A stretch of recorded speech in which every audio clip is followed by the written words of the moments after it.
کلوسیوں کے نام پولس رسول کا خط، دوسرا باب، جو 23 آیات پر مشتمل ہے۔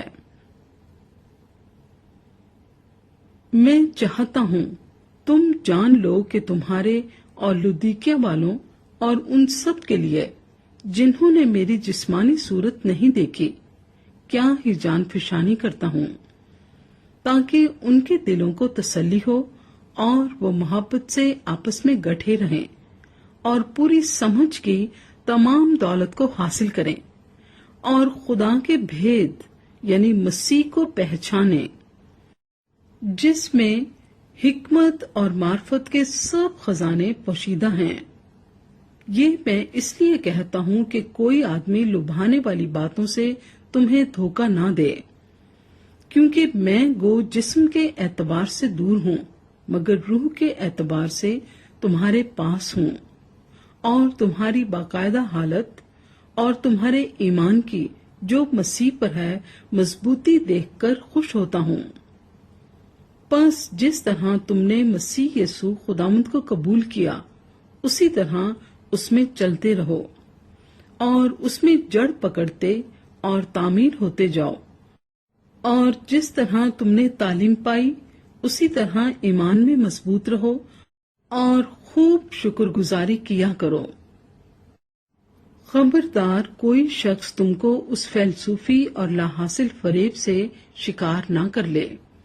جو انسانوں کی روایت اور دونویں ابتدائی باتوں کے موافق ہیں، نہ کہ مسیح کے موافق،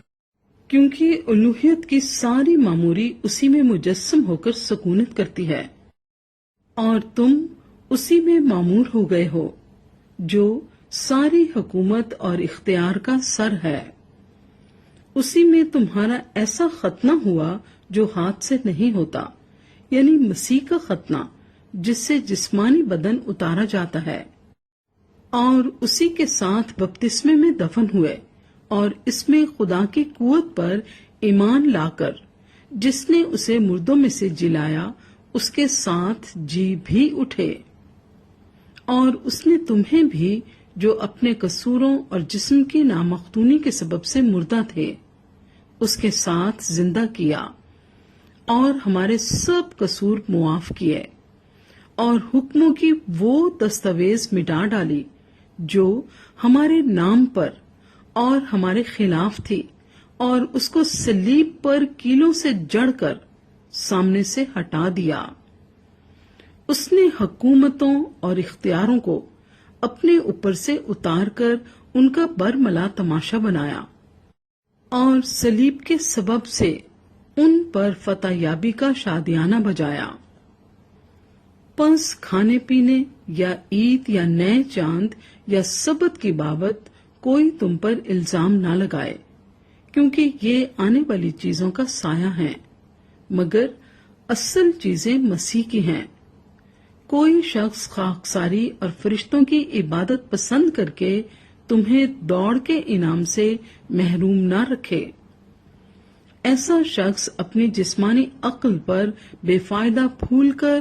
دیکھی ہوئی چیزوں میں مصروف رہتا ہے، اور اس سر کو پکڑے نہیں رہتا جس سے سارا بدن جوڑوں اور پٹھوں کے وسیلے سے پرورش پا کر اور باہم پیوستہ ہو کر خدا کی طرف سے بڑھتا جاتا ہے۔ جب تم مسیح کے ساتھ دونویں ابتدائی باتوں کی طرف سے مر گئے تو پھر ان کی مانند جو دنیا میں زندگی گزارتے ہیں انسانی احکام اور تعلیم کے موافق ایسے قاعدوں کے کیوں پابند ہوتے ہو کہ اسے نہ چھونا، اسے نہ چکھنا، اسے ہاتھ نہ لگانا، کیونکہ یہ سب چیزیں کام میں لاتے لاتے فنا ہو جائیں گی۔ ان باتوں میں اپنی ایجاد کی ہوئی عبادت اور خاکساری اور جسمانی ریاضت کے اعتبار سے حکمت کی صورت تو ہے، مگر جسمانی خواہشوں کے روکنے میں ان سے کچھ فائدہ نہیں ہوتا۔